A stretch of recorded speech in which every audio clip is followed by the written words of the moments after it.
മാലിന്യ കൂമ്പാരമായിരുന്ന Malappuram പുളിയാറ്റുമേൽ trenching ground വീണ്ടെടുത്ത് ആഘോഷമാക്കി തദ്ദേശ സ്വയംഭരണ വകുപ്പ് മന്ത്രി എം പി രാജേഷ്.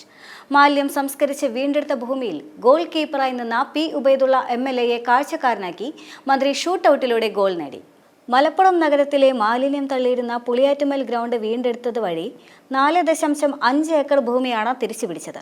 മാലിന്യം നീക്കം ചെയ്ത ഭൂമി തിരിച്ചെടുത്തതിന്റെ ഉദ്ഘാടന ചടങ്ങിലാണ് മന്ത്രി ജനപ്രതിനിധികൾക്കൊപ്പം പന്ത് തട്ടിയത്. മാലിന്യ കൂമ്പാരമില്ലാത്ത കേരളമെന്ന ലക്ഷ്യത്തിലേക്ക് സംസ്ഥാനം മുന്നേറിക്കൊണ്ടിരിക്കുകയാണെന്ന് മന്ത്രി പറഞ്ഞു.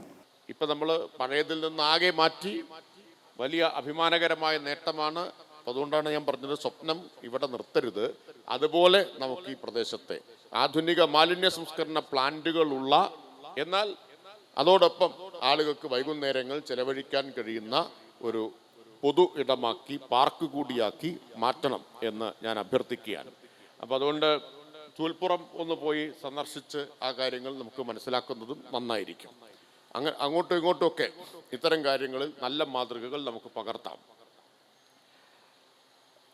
നഗരസഭയുടെ കാര്യമായിട്ടുള്ള പിന്തുണ ഇതിലുണ്ടായിട്ടുണ്ട്. അതാണ് 20 നമ്മൾ വർക്ക് ആരംഭിച്ചു. ബയോമൈനിങ് ആദ്യം പൂർത്തിയാക്കിയത് മലപ്പുറത്താണ്. അപ്പം നഗരസഭയുടെ താല്പര്യം, സഹകരണം, മുൻകൈ ഇല്ലാത്തത് സാധ്യമാവില്ല. നഗരസഭ ഉടക്കി നിന്നാൽ പിന്നെ എന്തെങ്കിലും ചെയ്യാൻ പറ്റും. അപ്പം അതിന് പ്രത്യേകമായിട്ടുള്ള നന്ദി ഞാൻ ഈ സന്ദർഭത്തിൽ രേഖപ്പെടുത്തുകയാണ്. ബ്രഹ്മപുരത്തിൻ്റെ ഉദാഹരണം നമ്മുടെ മുമ്പിലുണ്ട്. ഞാനിവിടുത്തെ കണക്ക് നോക്കിയപ്പോൾ എത്ര മെട്രിക് ടണ്ണാണെന്ന് നോക്കി. ഇവിടെ 8547 ബ്രഹ്മപുരത്ത് 9 ലക്ഷം മെട്രിക് ടണ്ണാണ്. എന്ന് പറഞ്ഞാൽ 110 പുളിയേറ്റുമ്മൽ ട്രഞ്ചിങ് ഗ്രൗണ്ട് ചേർന്നതാണ് ഒരു ബ്രഹ്മപുരം. 1000 കോഴിക്ക് അരക്കാടാന്ന് പറയുന്നില്ല, അതുപോലെയാണ് 110 പുളിയേറ്റുമ്മൽ ട്രഞ്ചിങ് ഗ്രൗണ്ട് ചേർന്നതാണ് ബ്രഹ്മപുരം. ബ്രഹ്മപുരത്ത് 2 കൊല്ലം മുമ്പ് തീപിടുത്തുണ്ടായി, വലിയ പ്രശ്നമായി. 12 ദിവസം തീ നിന്ന് കത്തി. അവസാനം വലിയ ചർച്ച, വിവാദം, കോലാഹലം എല്ലാം അവസാനിച്ചു. അന്ന് നിയമസഭയിൽ കൊടുത്തൊരു വാക്കായിരുന്നു ബ്രഹ്മപുരം ഒരു പൂങ്കാവനമാക്കി മാറ്റും എന്ന്. ആരും അത് വിശ്വസിച്ചിരുന്നില്ല. അസാധ്യം എന്ന് കരുതിയൊരു കാര്യമാണ്. ഇവിടെ ബഹുമാനായിട്ടുള്ള ചെയർമാൻ പറഞ്ഞല്ലോ, ഈ KSWMPയുടെ പ്രസന്റേഷൻ, ഇവിടുത്തെ പ്രസന്റേഷൻ കണ്ടപ്പോൾ പ്രസന്റേഷൻ ഒരു വഴിക്കും കാര്യങ്ങൾ വേറൊരു വഴിക്കും പോകുമോ എന്ന് ആശങ്കപ്പെട്ടു എന്നത് സ്വാഭാവികമാണ്. കാരണം നമ്മുടെ നാട്ടിലെ ഒരു അനുഭവം അതാണ്. അപ്പോൾ ബ്രഹ്മപുരത്ത് ആ പ്രഖ്യാപനമൊക്കെ നടത്തി. ചിലരൊക്കെ എന്നോട് ചോദിച്ചു, എന്ത് കണ്ടിട്ടാണ് ഈ പ്രഖ്യാപനം നടത്തിയത്? അത് KSWMPയിൽ വരുന്നതല്ല, പക്ഷേ നമ്മൾ വേറെ ഫണ്ട് അതിനു വേണ്ടി പ്രത്യേകമായി കണ്ടെത്തി. ധനകാര്യ വകുപ്പ് മന്ത്രി അതിന് സഹായിച്ചു. പ്രത്യേകം ഒരു സംവിധാനമൊരുക്കി. ഇന്നിപ്പോൾ 2 കൊല്ലം കഴിയുമ്പോൾ അഭിമാനത്തോടെ പറയാൻ കഴിയും, ബ്രഹ്മപുരം പഴയ ബ്രഹ്മപുരമല്ല, കൊച്ചി പഴയ കൊച്ചിയല്ല എന്ന്. അവിടെ 90% ആ സ്ഥലം പൂർണ്ണമായും വീണ്ടെടുത്തു കഴിഞ്ഞു. 110 ഏക്കറാണ്. 90% വീണ്ടെടുത്തു കഴിഞ്ഞു എന്ന് മാത്രമല്ല, അവിടെ ചെടികൾ വളർന്നു, തളിരിട്ടു, പൂക്കൾ വിടർന്നു, പക്ഷികളും ശലഭങ്ങളും എല്ലാം തിരിച്ചു വന്നു. ഒരിക്കൽ വിഷമയമായിരുന്ന ആകാശം മുട്ട ഉയരത്തിലുണ്ടായിരുന്ന മാലിന്യം മലയിൽ 100 കോടി രൂപയുടെ 150 ടൺ മാലിന്യം പ്രതിദിനം സംസ്കരിക്കാൻ ശേഷിയുള്ള അത്യാധുനികമായ കംപ്രസ് ബയോഗ്യാസ് പ്ലാന്റിന്റെ പണി പൂർത്തിയായി. ട്രയൽ റൺ വിജയകരമായി നടന്നു. 28-ാം തീയതി അതിൻ്റെ ഉദ്ഘാടനം നിശ്ചയിച്ചിരിക്കുകയാണ്. അസാധ്യം എന്ന് കരുതിയത് സാധ്യമാക്കാൻ നമുക്കായി. അവിശ്വസനീയമായിട്ടുള്ള മാറ്റം. ബ്രഹ്മപുരം ഇതുപോലെ മാറുമെന്ന് ആരും പ്രതീക്ഷിച്ചതല്ല. ആ മാറ്റം ഉണ്ടാക്കാൻ കഴിഞ്ഞു. കൊല്ലത്തെ കുരീപ്പുഴ 14 ഏക്കറാണ്.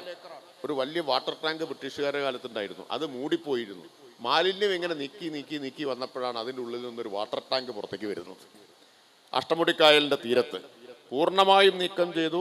കഴിഞ്ഞ മാസം ഞാൻ അവിടെ പോയി ഒരു ആധുനിക RDF പ്ലാന്റ്, മാലിന്യ സംസ്കരണത്തിനുള്ള പ്ലാന്റിൻ്റെ ഉദ്ഘാടനം നടത്തി. ഇനി ഇതാ കൊല്ലത്തേക്ക് അനുവദിച്ച IT പാർക്ക് അവിടെ വരാൻ പോകുന്നു. അതുപോലെ കംപ്രസ് ബയോഗ്യാസ് പ്ലാന്റും, കൊച്ചി മാതൃകയിലുള്ള പ്ലാന്റും അവിടെ വരാൻ പോകുന്നു. പരമാവധി അതിനെ നന്നായിട്ട് ഉപയോഗപ്പെടുത്തുകയാണ്. ഇങ്ങനെ എണ്ണിപ്പറയാവുന്ന ഒരുപാട് സ്ഥലങ്ങൾ നമുക്ക് ചൂണ്ടിക്കാണിക്കാനുണ്ട്. 20 ഇടങ്ങളിൽ ഇപ്പോൾ നടന്നുകൊണ്ടിരിക്കുന്നു. അടുത്തൊരു 1.5 വർഷം കൊണ്ട് കേരളം ഡംസൈറ്റുകളില്ലാത്ത, മാലിന്യക്കൂനകളില്ലാത്ത ഇന്ത്യയിലെ ആദ്യത്തെ സംസ്ഥാനമായിട്ട് മാറും എന്ന് അഭിമാനത്തോടെ തന്നെ പറയാം, അസന്നിഗ്ധമായി തന്നെ പറയാം. ആ മാറ്റം ഉണ്ടാവുകയാണ്. എന്താണ് ശുചിത്വത്തിൻ്റെ രംഗത്ത് കേരളത്തിലുണ്ടായ മാറ്റം എന്നതിൻ്റെ അടയാളങ്ങളാണ് ബ്രഹ്മപുരവും പുളിയറ്റുമ്മലും അതുപോലെ കൊല്ലത്തെ കുരീപ്പുഴയും ഗുരുവായൂരിലെ ചൂൽപ്പുറവുമെല്ലാം. ഇത് നമ്മൾ കൂട്ടായി നടത്തിയ പരിശ്രമത്തിൻ്റെ വിജയമാണ്.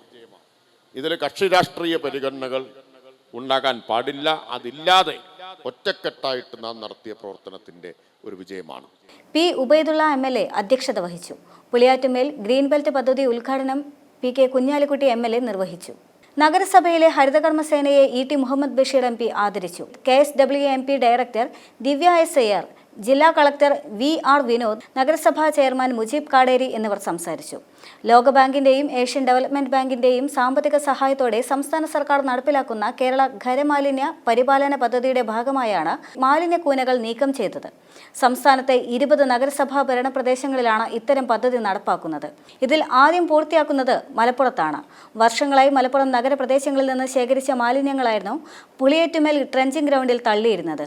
ഈ മാലിന്യങ്ങളെ കമ്പി, മണൽ, കല്ല് തുടങ്ങിയ വിവിധ ഇനങ്ങളായി വേർതിരിച്ചാണ് ബയോ മൈനിംഗ് പദ്ധതി പൂർത്തീകരിച്ചത്. തിരിച്ചെടുത്ത ഭൂമിയിൽ ആധുനിക സൗകര്യങ്ങളോട് കൂടിയ convention centre, court, turf ground, park, open gym ഉൾപ്പെടെ സജ്ജമാക്കാനാണ് നഗരസഭയുടെ പദ്ധതി. M5 news, Malappuram.